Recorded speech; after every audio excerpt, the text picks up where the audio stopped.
Hi, welcome to Iowa News and Views. Tonight's topic, students and labor against sweatshops.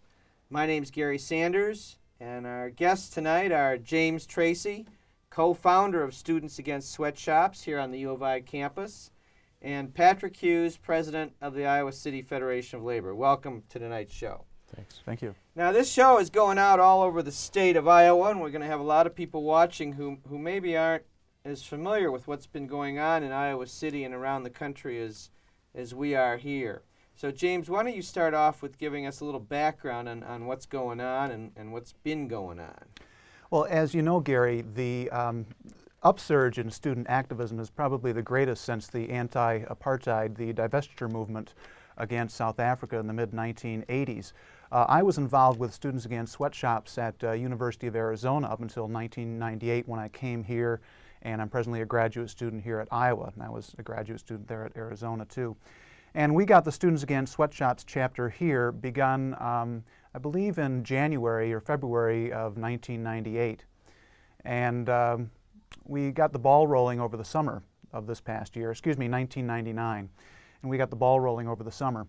And really just began to ask questions about of the administration as to what they're doing with regard to the University of Iowa's manufacture of its apparel, where it's being manufactured, and what precautions they're taking to deal with an apparel industry that's fundamentally corrupt. Now, when you say the university's apparel, what exactly do you mean by that? Just about anything. Hats, sweatshirts, T-shirts. So with the Hawkeye logo on it and all that? Yeah, Okay. right. And so your organization was started to question where these things were manufactured. Mm-hmm. Did you have any reason to believe that they weren't being manufactured in factories that had decent conditions? I mean, why did you get going on this? Well, that's our understanding. The subcontracting relationship that the companies have is generally something whereby the jobs are outsourced to, in many cases, third world countries. But there are sweatshops even in metropolitan areas here in the United States.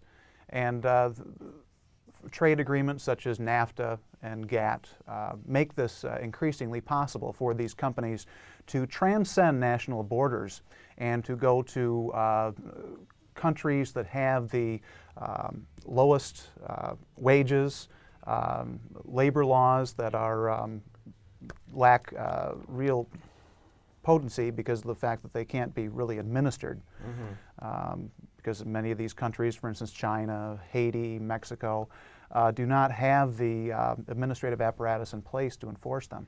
Mm-hmm.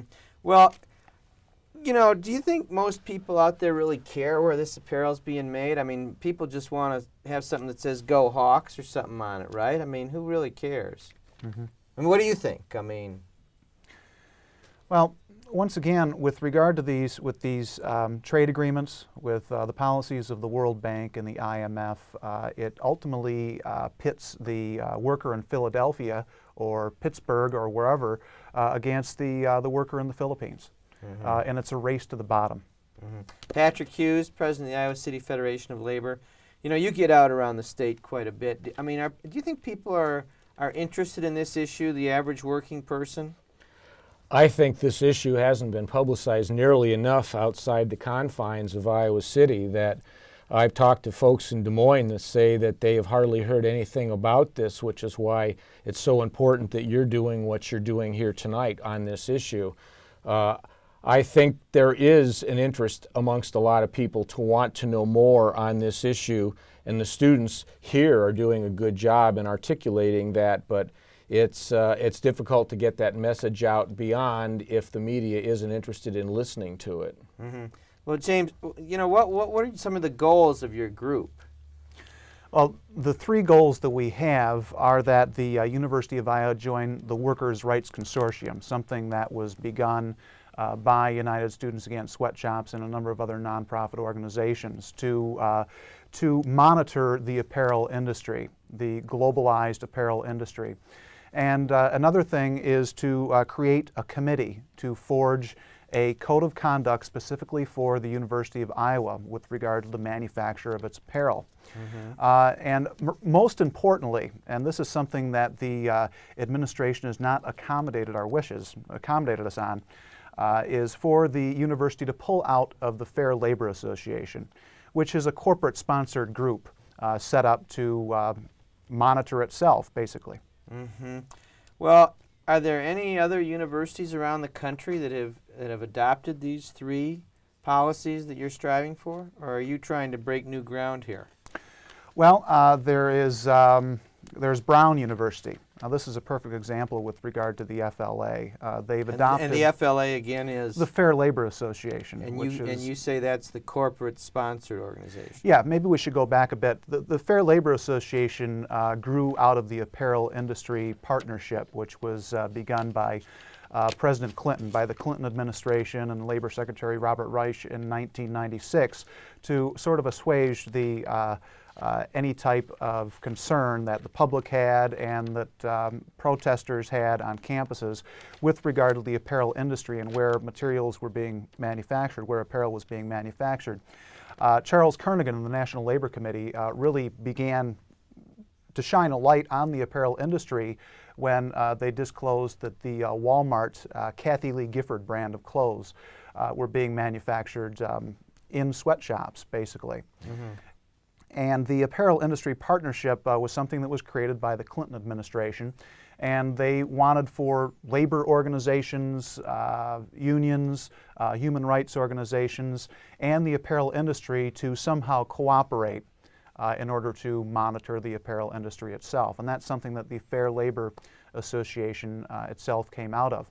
Now, the essential problem that we see with the Fair Labor Association is that its interests, it's what the groups that constitute the Fair Labor Association are contradictory in that you have corporate members, LL Bean, Liz Claiborne, Reebok, Nike, and so forth, and then you have some human rights groups, or nonprofit organizations, or groups that at least pay lip service to human rights. One of the organizations on the entire board represents the interests of 130 universities, and we don't think that the administrative apparatus of the board itself is sufficient or is right, that it can do anything monitoring the apparel industry, especially given the fact that only 3 members are necessary to veto any type of resolutions that might pass the board. So that gives the universities themselves very little power. And gives the corporations a great deal of power to protect their own self-interests. Well, I have to tell you, James, in an effort to be, fair here tonight, I did call the administration and to come on here, and at the University of Iowa, and Ann Rhodes could not be with us this evening due to a previous commitment. But I have here a copy of an article that appeared in both the Cedar Rapids Gazette and the Daily Iowan, and probably in the Press Citizen as well, from Burns Weston, who is a distinguished professor of law emeritus at the university and also director of the University of Iowa Center for Human Rights, and has been a forceful advocate for human rights for many years, correct? Yep. And he says that contrary to the claims of some, the FLA is no mere lackey of corporate interests. And he says that while I agree with the Students Against Sweatshops that the U of I should play a strong leadership role in the WRC, I believe that the SAS Students Against Sweatshop demand for university withdrawal from the FLA is misguided. How would you respond to that? Well, I would respond by, first of all, pointing to the fact that the FLA has been in existence for 3 years and has essentially done nothing. And yet there are 6 corporations on its board that easily have the wherewithal to get behind it financially and to begin some sort of monitoring procedure, which it has not actually done. Now he also points to a number of individuals involved with human rights efforts, and Sam Brown, for instance, the head of the FLA, was involved in the civil rights movement in the 1960s. But consider the fact that a few years ago, Nike hired Andrew Young's firm to go and do a spot check on its its companies, rather its apparel manufacturing plants overseas, and to give it a clean bill of health. You simply can't base the substance of an organization on a few of its constituents that are involved in it. We believe that the FLA is fundamentally flawed because of the fact that the corporations play such a tremendous role. The number one, the agenda for corporations is not human rights. The agenda is profits, period. Well, let me ask you, if I can get back to your three demands. Can we call them demands or requests? What do you prefer? Demands. Demands. How many have the university acceded to? One. Which was? That was to join the WRC. So they've done that. That was tepid at first, but eventually they did actually But sign they have on. done it. Yes. Okay, so we can stipulate to that the university has joined the WRC. They have done one. All right, so how about this committee with the code of conduct? The committee, we've asked that the committee, because of the fact that Students Against Sweatshops has brought this to the attention of Iowa City and the University of Iowa community, we've asked to have 1/3 representation on that committee. We've asked to have 3 members of Students Against Sweatshops on the 12-member committee. They have not fulfilled that request, and we have withdrawn from the committee until further notice. And obviously they're not going to be withdrawing from the FLA, which is your third demand. And the most important demand, yes, because the FLA, we feel, actually trumps anything that a code of conduct, anything that may come out of a code of conduct, or anything productive that may come out of the WRC, the Workers' Rights Consortium. And this is why you folks were on this sit-in last week, that because the university didn't comply with your demands? What would you say to people who say that that's not the proper vehicle for expressing your opinions, to clog up Jessup Hall and litter the place up and force the university to spend a lot of money on extra cleanup and getting rid of you guys when the time came? And I mean, what would you say to that? I mean, surely there are a lot, you've heard that, and there's people out there who, say you're just a bunch of troublemakers, and why can't you just wait and see what happens with this FLA, and especially since the university joined the WRC? Well, I would point to the United States tradition of peaceful protest in order to create institutional change, whether it be in government, whether it be from corporations, whether it be from the World Bank. Our protest was primarily peaceful, and that's one thing that I would point to. Now, consider the history of the 20th century. Consider the fact that civil rights came out of similar sit-ins. Civil rights for African Americans in the South came out of similar sit-ins, very similar procedures. The matter of union organization in the 1930s, where workers' compensation laws were passed, laws against child labor. Okay, but I appreciate this, James, but I just have to swing you back here. We understand that historically this has been, effective and seen as something that gets results. But before we get to just a quick break, could you answer the folks out there who are taxpayers and are sending their kids to the university and wanting to know, what right do you have to be clogging up the halls here? I would think that those taxpayers would be happy to know that the students, the children they're sending to the University of Iowa are themselves or are going with, are attending the university with people that are concerned about human rights. Graduates and undergraduates, students that are tremendously concerned about the university's role in the global market. Okay. Well, you are watching Iowa News and Views, and tonight's topic is students and labor against sweatshops. And our guests are James Tracy, co-founder of Students Against Sweatshops on the U of I campus, and Patrick Hughes, president of the Iowa City Federation of Labor. Be sure to visit our website.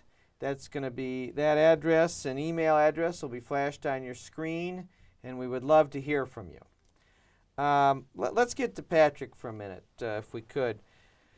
So these young people, these students, sat in at Jessup Hall, which is the administrative office building on the UI campus, and garnered a fair amount of attention to this cause. Now, I noticed that there were even some labor people from around the state that came to join them. Quite a few. In rallying outside of Jessup Hall. What was that about? I mean, there were some steel workers and machinists and AFSCME people, IBEW, International Brotherhood of Electrical Workers. Carpenters, government workers, how do public they, sector workers. How do they tie in with this whole issue of sweatshop labor? What do they care about all that for? Organized labor has seen a real shift in the economy and the markets in this country, and over the last 20 years we have seen especially a big shift in the apparel industry, where manufacturers have been moving overseas to take advantage of lower wages and looser environmental conditions, where they can maximize profit with the fewest constraints placed on them. And thus far we have seen trade policies that have come from our government and through our government's complicity with the WTO and the IMF and other organizations, trade policies that value capital and objects far above that of workers, that American workers cannot compete with workers that make 30 cents or 40 cents or $1 a day. And when companies can go to countries and be able to do that without any constraints placed on them, they basically take their dirty industries overseas so they can pollute there where they can't pollute here and ignore workers' rights. We tell countries like China that they can't pirate videos and cassette tapes, but that we're interfering with their government if we try to tell them what kind of labor laws and human rights laws and environmental laws they want to go by. That we don't feel that it's organized labor as a whole, be it steel or clothes or any one of several other products. We don't think it's fair to be able to let products come into this country that aren't manufactured under the same code of ethics that we use, and we don't think that that's interventionist, that if we can bring our Western style of law in terms of patents and copyrights to any place in the world, we ought to be able to do the same with our environmental and our labor laws. All we want is free trade to be fair trade, and this sweatshop issue obviously points to the fact that our free trade is not fair trade, because these companies hide behind their subcontractors that Jim talked about. They hide behind these subcontractors and say, hey, we're out of control. We don't know where this stuff is made. We're getting this from second and third hand people, and we're saying that's not good enough. In today's world, everybody wants accountability, and these people, these students, are saying we want accountability for what's being made on this campus that has the Hawkeye logo on it, that there are people younger than James, younger than the Students Against Sweatshops, that are making this apparel in other countries, or at least they could be. We don't know, and with the FLA we never will know, because the FLA announces ahead of time before they do their inspections. And in fact, we had somebody at a rally last week that was able to tell us about an experience they had in Mexico, where children were hidden in a warehouse because they knew the inspectors were coming, so they pulled the children out of the shop and hid them until the inspectors are gone. And I come out of the building trades, and I've seen this personally. When an employer knows OSHA is coming on the job ahead of time, wall to wall, everything gets cleaned up. If they come on the job cold and they don't know about it, then maybe something happens, maybe somebody gets caught. And that's what the problem with this FLA is they know ahead of time when they're coming, so you never see the abuses. We want to see a fair system. We believe the FLA is not a fair system. We support the students, and they're wanting to go with the Workers' Rights Consortium, because we will have labor and students and international human rights people at the table, and we will have a true method of monitoring and accountability, where the FLA is being financed by the corporations that make the apparel, with advance notice as to when they're going to be doing the inspections. It's really what they called, and I know James was starting to do a history lesson here, this is really a company union that we saw in the 1930s, something that's controlled by the company and not by the people by whom it's meant to benefit. Well, let me ask you a question, either one of you. I mean, what would you say to the response that at least these companies are providing jobs for people who desperately need them, and admittedly they're children, but these young people in these third world countries, this is the only work they can find? Well, Patrick, you're on a roll. In many countries, the people that are working in these large shops are actually making less than the national average wage in that country. So the argument that they're actually boosting wages, they may be creating jobs, but they're actually undermining the local wage. And to even get more egregious, going back to the child issue, in Pakistan, soccer balls are made by children. Unemployment amongst adults is very high in Pakistan. People send their children to work in these soccer ball factories because the adults can't get work. It's just a completely twisted and perverted system where adults are sitting at home while their children are out making wages for the family. Have any of our state's political leaders gotten on board with this, James, the Students Against Sweatshops? Yeah, we have received support from Senator Tom Harkin.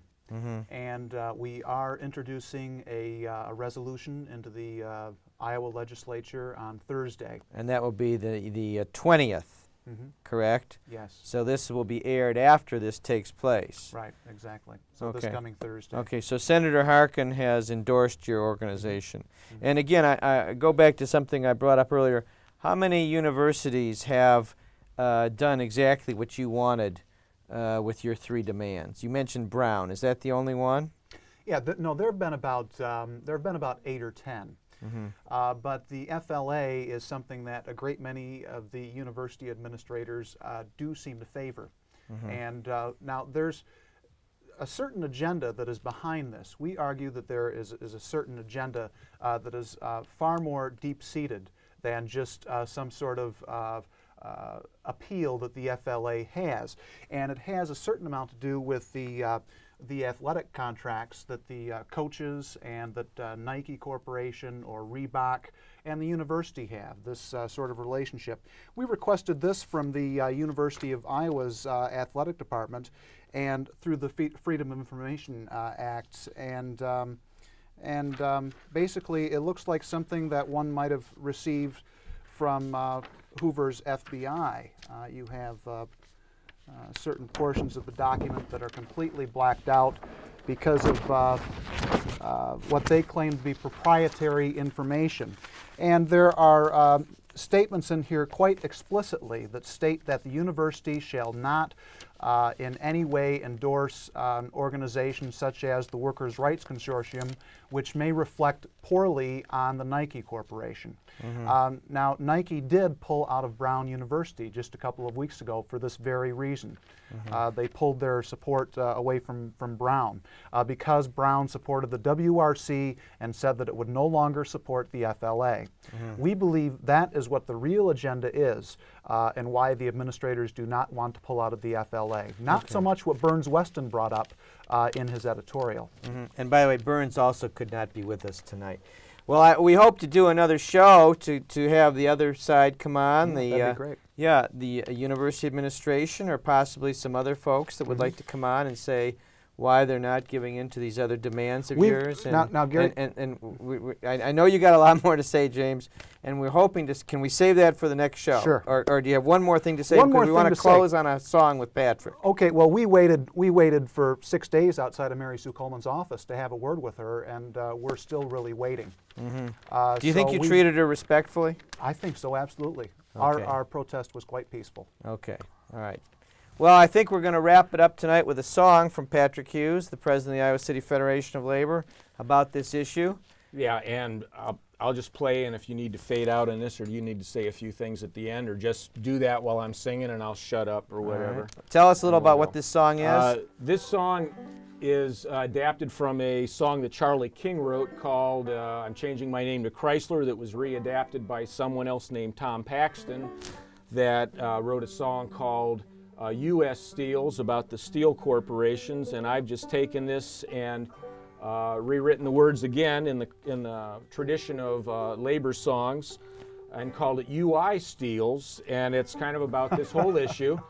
And we already know what the FLA is. We've mentioned what Jessup Hall is. That's a student administration building. I want to make sure as I mention stuff, and I should mention that there's a reference to Mary Sue in the song, and that Mary Sue Coleman is the president of the University of Iowa, so one could construe that reference to be possibly that of Mary Sue Coleman.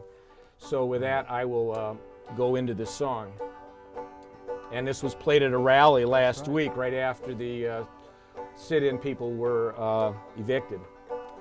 Oh, the price of clothes is rising out of sight, and the industry's in cherry shape tonight.